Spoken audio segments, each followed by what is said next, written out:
a gente tem mais um deputado eleito aqui para um tema da maior importância, eleito para comandar a Comissão de Cultura, deputado Aliel Machado, do PV do Paraná, que tem uma atuação impressionante, joga em 12 posições num time de futebol, cuida de temas ambientais, de cultura, de idosos. Presidiu uma comissão no ano passado, se não me engano, não foi? A do idosos?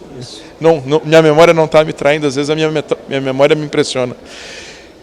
O que a Comissão de Cultura, que nesse momento, ali, do outro lado de Brasília, está tendo a Conferência Nacional de Cultura. Ministra da Cultura, Margareth Menezes, esteve aqui no Congresso hoje, pressionando para que o Senado aprovasse o Sistema Nacional de Cultura.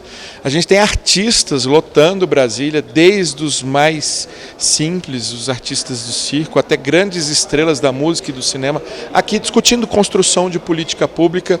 A classe artística, inclusive, costuma ser muito participante, acho que tem muito a ensinar sobre cidadania para o conjunto do país. Que desafios teremos em 2024 para desenrolar nessa área, que sofreu tanto na pandemia, mas que é fundamental num país de cultura tão rica? Uma alegria, uma honra e um grande desafio num país multicultural, como é o caso do Brasil, ter a oportunidade de presidir a comissão que vai debater o tema durante o ano de 2024. Quando a gente fala de cultura, para que as pessoas compreendam isso, a importância que ela tem, a gente está falando da nossa própria identidade, da nossa própria existência. E nada mais importante do que valorizar as nossas marcas, os nossos traços, as nossas conquistas, o nosso passado, o nosso presente e preparar o nosso futuro. Quando você fala de cultura, você também está falando de educação, você está falando de formação, você está falando das crianças, do artista, do idoso. Nós estamos falando da existência do brasileiro, que nos dá muito orgulho pela cultura que tem, das mais variadas possíveis.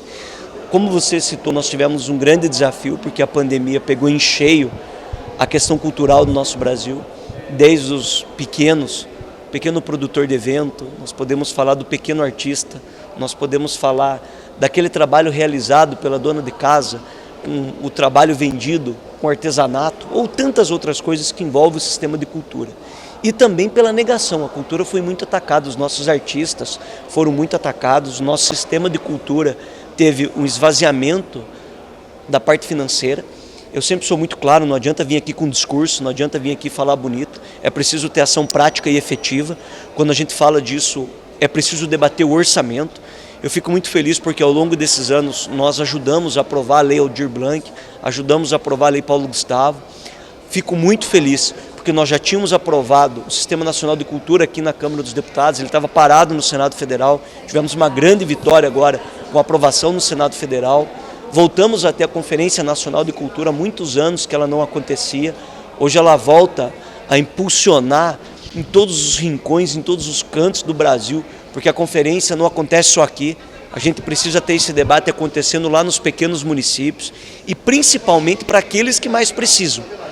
Eu fico feliz porque nós temos grandes nomes da música, grandes nomes da cultura, grandes nomes do teatro, que não vêm aqui legislar para os seus interesses, mas eles usam a sua força cultural, como Caetano Veloso ou tantos outros artistas, para fortalecer e potencializar os pequenos. Aquele pequeno artista, aquele pequeno cantor, aquele pequeno talento que nós temos escondido nos cantos do nosso país e que precisam de um apoio. O que nós vamos fazer agora é fortalecer esse debate, o vínculo com o Ministério da Cultura, que tem uma grande ministra, que é uma grande referência, a ministra Margareth, e potencializar todas essas ações, garantindo os investimentos necessários, acompanhando a execução orçamentária, as ações que envolvem o Ministério da Cultura, que envolve o IFAM, que tem um trabalho também muito importante de valorização cultural no nosso país, e é mais um desafio. Eu tive a oportunidade de presidir a Comissão de Ciência, Tecnologia, Comunicação e Informática.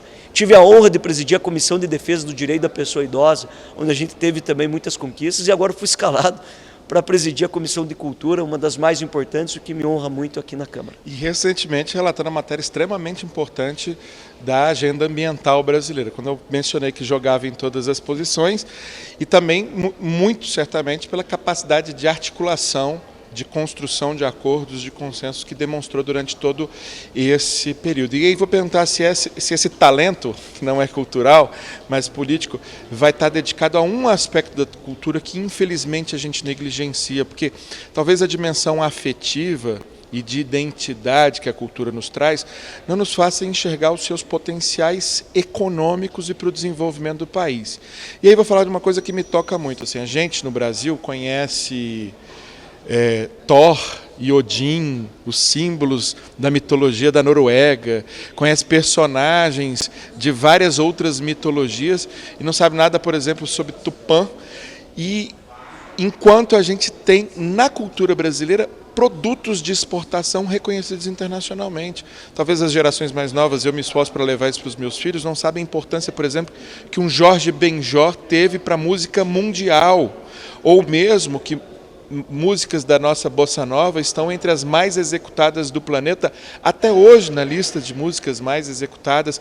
A gente parece que perdeu um pouco dessa visão do nosso produto como símbolo do nosso país, mas também como produto de exportação que é sempre importante para o fortalecimento de uma economia.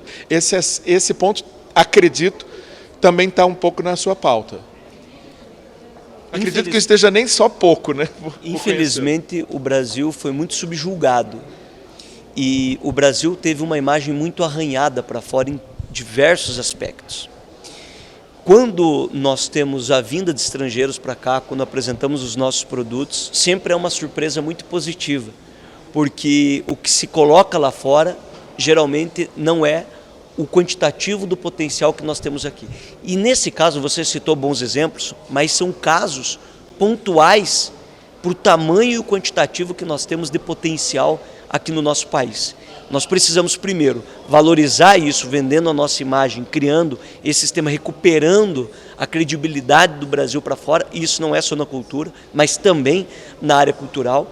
E nós temos que começar esse trabalho nas escolas. Você começa isso na base para que nós tenhamos os brasileiros tendo orgulho do nosso país. Orgulho da sua origem, seja lá com as particularidades da nossa querida Bahia, seja com as particularidades do nosso querido Rio Grande do Sul, seja com as particularidades e as ações culturais que tem no meu estado do Paraná, a riqueza do Rio de Janeiro ou tantos outros que eu posso citar, todos os estados da nossa federação com a riqueza que possui. Para fazer isso, não é uma frente específica, nós precisamos trabalhar ela de maneira muito ampla. Nós precisamos introduzir isso na nossa agenda política. Nós precisamos colocar a cultura, por exemplo, quando a gente debate a reforma do ensino médio lá na educação, você está debatendo a questão da filosofia, nós estamos debatendo uma questão cultural. Nós precisamos entender que sem identidade, nós não somos ninguém. O que é você sem o seu nome, sem a sua história, sem a sua família, sem o seu pai, a sua mãe? Quando a gente está falando disso, a gente consegue entender o tamanho que significa a cultura. E aí a gente pode potencializar outras ações que envolvem o nosso potencial. O futebol é um exemplo. Diz que o senhor é bom de bola, inclusive. O futebol é um exemplo. Nós sempre fomos um celeiro para poder ter bons atletas. Isso acontece por uma questão financeira, mas quando a gente vai olhar na cultura, falta esse primeiro incentivo, essa primeira ação, esse primeiro descobrimento dos nossos artistas, seja para ser um artista de renome internacional, como você citou alguns, poderia citar um show belíssimo, excepcional que Roberto Carlos fez lá em Israel, ou tantos outros, que vai desde a música popular brasileira até o funk com a Anitta, ou tantas outras ações que muito nos dão orgulho, cada um com suas particularidades, respeitando todos os gostos, as vontades e as ações. Nós vamos trabalhar muito isso. Eu gosto muito de trabalhar a questão das audiências públicas, debatendo os temas e os problemas, efetividade nas ações.